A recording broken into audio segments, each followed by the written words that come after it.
يبدو لي أنه يعني عندك وضع خاص.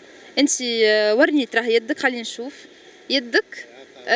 كيفاش بدات هذيا؟ هذه خليقة ربي وعملتها عمري 18 سنة، معناها عملتها في القصاب وما نجحتش القصاب ما تنعادش خلقة ربي. تواجه اليوم صعوبة حتى في الخدمة يعني؟ الخدمة حاجة وتعب برشا بيدين واحدة نكافح، فهمتني، وتعب فهمتني، وعرست توكل كريت في سيدي حسين، بدلت بطاقة تعريف ودخلت في مطلب سكن اجتماعي. خرجوا لي قبل من كان المعتمد الاول شافوا لي بدي مطلب سكن اجتماعي من وقتاش؟ من 2012 فهمتني.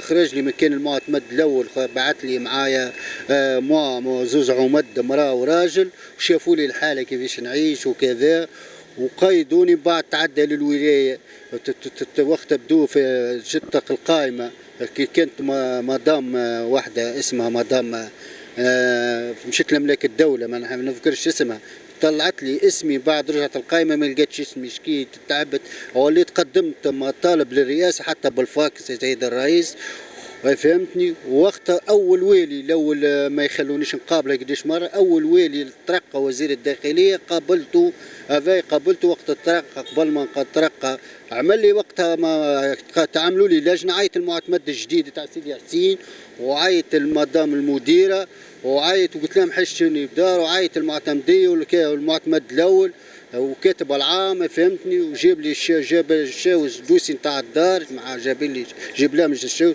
عملوا لي مشروع فهمتني، مشروع انا حطوه لي، طلبوني جماعه بالضامن، طلبني المدير تاع التضامن في باب سويقه فهمتني، قالوا لي روبو، قلت لهم انا ما فهمتش في روح، انا كاري مره نتعشى مره نبيت، تعدت علي فتره فانا في كورونا فهمتني فتره. هذه بالنسبة للمسكن الاجتماعي.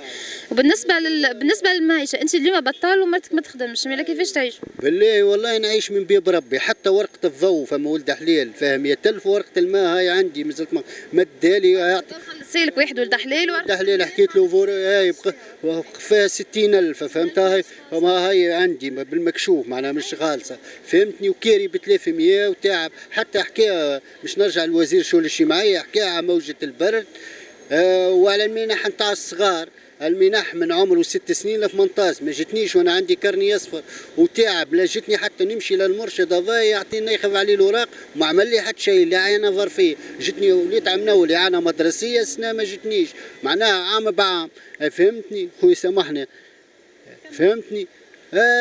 توجهت للوالي، انا عامل مطلب للوالي الجديد باش نقابله، ما يخلونيش يدوروني هوا كذا معناها ما نتعب. يعني كيفاش شنو يقولوا لك؟ يقولوا لك برا امشي وارجع، ولا كيفاش، ولا يقولوا لك لا اخرج ماكش يبعثوني للمديره، المديره تقول لي ما جانيش حتى شيء، وما قلنا لك اسمك مش موجود، هذه مديره في الولايه اسمك مش موجود. نرجع نزيد عاود مطلب الواحد لقب نتاعو جلاسي، مره قال لي قلت له علاش ما توصلنيش الوالي، قال لي تو نوقفك انا نبعتك للمحكمه، قلت له تحب توقفني تو نمشي ناوي. سامحني شنو المنصب نتاعو؟ هذاك اللي يقلب في يقبل في المطالب تاع المواطنين معناها يتعدي لسيد الوالي. تو نوقفك بنصيفه اي وقتها بالصدفه هذايا عندها قرابه شهر، مش عني مشيت مش نسيت مطلب عندي رخصه صابها من وزاره الشؤون الاجتماعيه سيس تو في الولايه من 2018 فهمتيني، عني انا صبيتها وسيس باش ما تبدلش مع نجم، قلت هكا باش نجم قبل الوالي.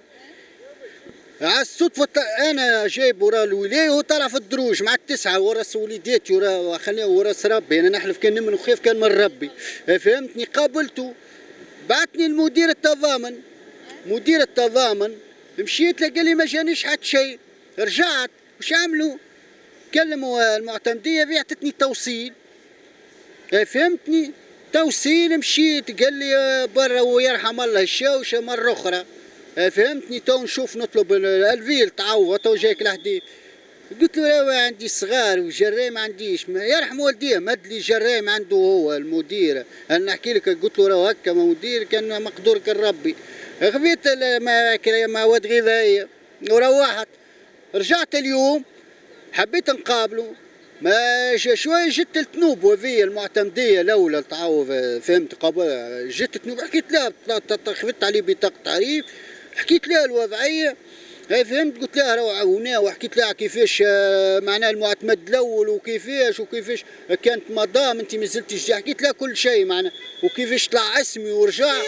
قلت لي هو اعطيني توصي. قلت لها سبحان ربي. قلت لها لا في مره كنار في 2015 هز لي بش ولادي بعثتهم للجيران معناها ولادي 2015 سيبوا الماء. قلت لها كيري تخلى علينا الصباح انا والمراه بالنشحوا هيك.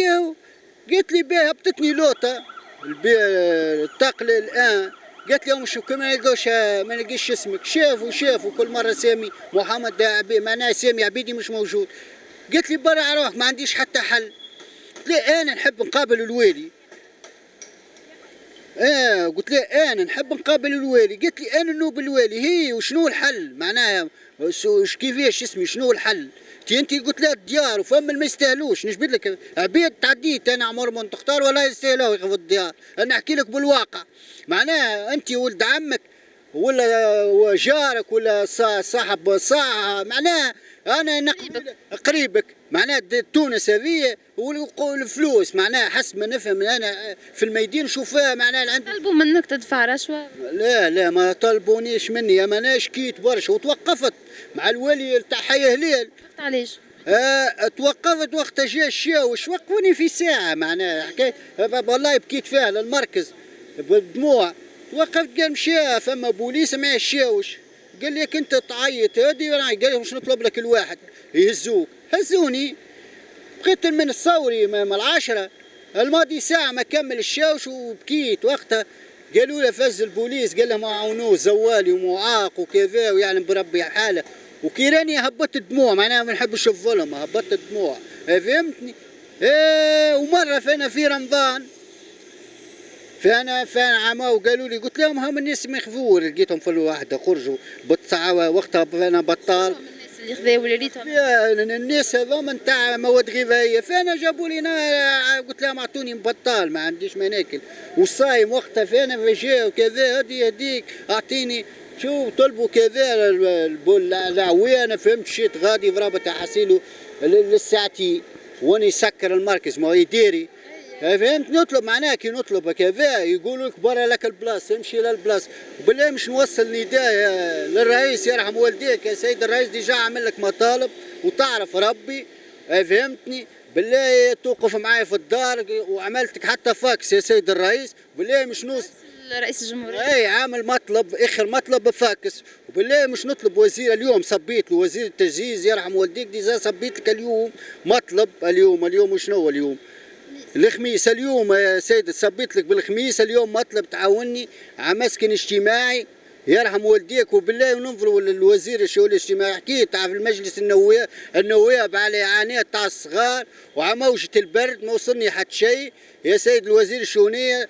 نمشي للمرشد يا الشؤون الاجتماعي نمشي للمرشد ما يقول لي ما فهمش. تمشي العمده قال لي العمده راهم وصلوا حاجات صغيره ما عطوش حاجه كبيره معناها تشوف تنظر لنا في الموضوع يا سيد وزير الشؤون الاجتماعي ويرحم والديك. وفما ربي خيرها موتره انسان فقري ويدين واحده وراني فقر يعرفوني المعتمد وصغار وبطال انت ومرتك وكيري وفما ولد حليل عاوني في الضوء ورقه الماء تو كنت باح في المديره قالت لي ما عنديش حل تمشي المدام المرشده تاعكم غادي تعمل لي ورقه باش انا نعاونك فهمت. قلت لها البارحه معاها وعطيتها الاوراق قالت لي تصبر شوي تو يجي الملحق ولا شنو الجامعه. قلت لها قبل كان مدير فما مدير ما نجبوش كان نتاع الشغل هذايا فهمتني يمد لي ورقه يرحم والديه مشى ما نجبوش لقب ادريس هو يرحم والديه فهمتني ما عطيت اللقب كان مدير يعاونني نحكي له عبوري يعطيني ورقه نمشي كذا كذا فهمتني يرحم والديه مشى ضايف